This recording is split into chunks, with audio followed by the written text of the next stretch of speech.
आज का बाइबल का वचन यशायाह का ग्रंथ अध्याय 6 वचन 1 से 2, 3 से 8। दूसरा वचन संत पौलुस का कुरिन्थियों के नाम पहला पत्र अध्याय 15 वचन 1 से 11। और आज का सुसमाचार सन लूकास के अनुसार अध्याय 5 वचन 1 से 11। यशायाह का ग्रंथ अध्याय 6 वचन 1 से 2, 3 से 8। राजा उजिया के देहांत के वर्ष मैंने प्रभु को एक ऊंचे सिंहासन पर बैठा हुआ देखा। उसके वस्त्र का पल्ला मंदिर का पूरा फर्श ढक रहा था। उसके ऊपर सेराफिम विराजमान थे।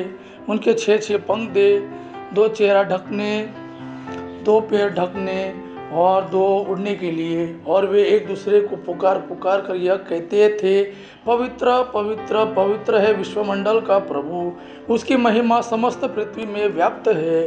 पुकारने वाले की आवाज़ से प्रवेश द्वार की नींव हिल उठी और मंदिर धुएं से भर गया।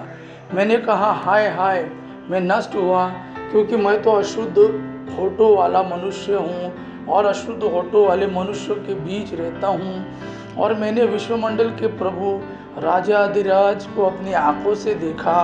एक सराफिम उड़कर मेरे पास आया। उसके हाथ में एक अंगार था, जिसे उसने चिमटे से वेदी पर ले लिया था। उससे मेरा मुंह छूकर उसने कहा, देखिए, अंगार ने आपके होठों का स्पर्श किया है। आपका पाप दूर हो गया और आपका अधर्म मिट गया है।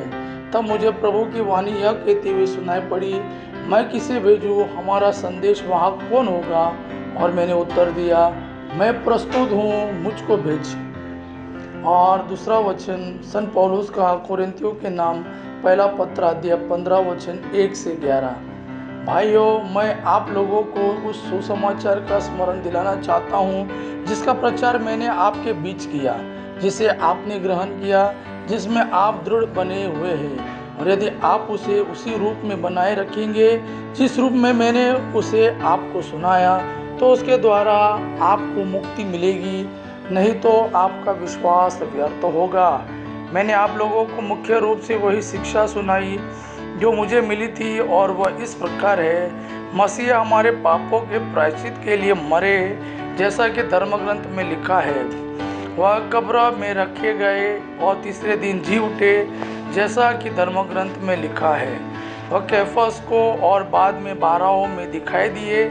फिर वही एक ही समय 500 से अधिक भाइयों को दिखाई दिए। उनमें से अधिकांश आप आज भी जीवित है, यद्यपि कुछ मर गए हैं। बाद में वह याकूब को और फिर सब प्रेरितों को दिखाई दिए। सब के बाद वह मुझे भी, मानो ठीक समय से पीछे जन्मे को दिखाई दिए। मैं प्रेरितों में सबसे छोटा हूँ। सच पूछिए तो मैं प्रेरित कहलाने योग्य भी नहीं, क्योंकि मैंने ईश्वर की कलीसिया पर अत्याचार किया है। मैं जो कुछ भी हूँ ईश्वर की कृपा से हूँ, और मुझे उससे जो कृपा मिली वह व्यर्थ नहीं हुई। मैंने उन सब से अधिक परिश्रम किया है, मैंने नहीं बल्कि ईश्वर की कृपा ने जो मुझ में विद्यमान है। खैर, चाहे मैं हूँ चाहे वे हो, हम वही शिक्षा देते हैं और उसी पर आप लोगों ने विश्वास किया। आज का सुसमाचार सन लूकास के अनुसार अध्याय 5 वचन 1 से 11। एक दिन ईसा गेनेसरेत की झील के पास थे। लोग ईश्वर का वचन सुनने के लिए उन पर गिरे पड़ते थे। उस समय उन्होंने झील के किनारे लगी 2 नावों को देखा। मछुए उन पर से उतरकर जाल धो रहे थे। ईसा ने सिमोन की नाव पर सवार होकर उसे किनारे से कुछ दूर ले चलने के लिए कहा। इसके बाद वे नाव पर बैठे हुए जनता को शिक्षा देते रहे। उपदेश समाप्त करने के बाद उन्होंने सिमोन से कहा, नाव गहरे पानी में ले चलो और मछलियां पकड़ने के लिए अपने जाल डालो।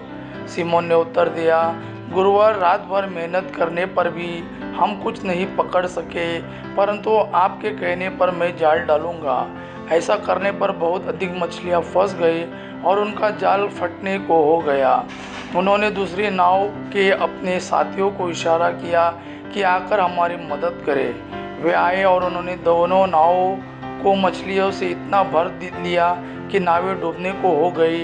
यह देखकर सिमोन ने ईसा के चरणों पर गिरकर कहा, प्रभु, मेरे पास से चले जाइए, मैं तो पापी मनुष्य हूँ। जाल में मछलियाँ के फंसने के कारण वह और उसके साथी विस्मित हो गए। यही दशा याकूब और यूहन्ना की भी हुई। ये ज़ेबदी के पुत्र और सिमोन के साझेदार थे। ईसा ने सिमोन से कहा, डरो मत, अब तुझसे तुम मनुष्यों को पकड़ा करोगे। वे नावों को किनारे लगाकर और सब कुछ छोड़कर ईसा के पीछे हो लिए। यह प्रभु का वाणी है। प्रभु को धन्यवाद। अब पिता की महिमा और पुत्र यीशु का प्रेम आप पर सदा सर्वदा बना रहे। आमीन।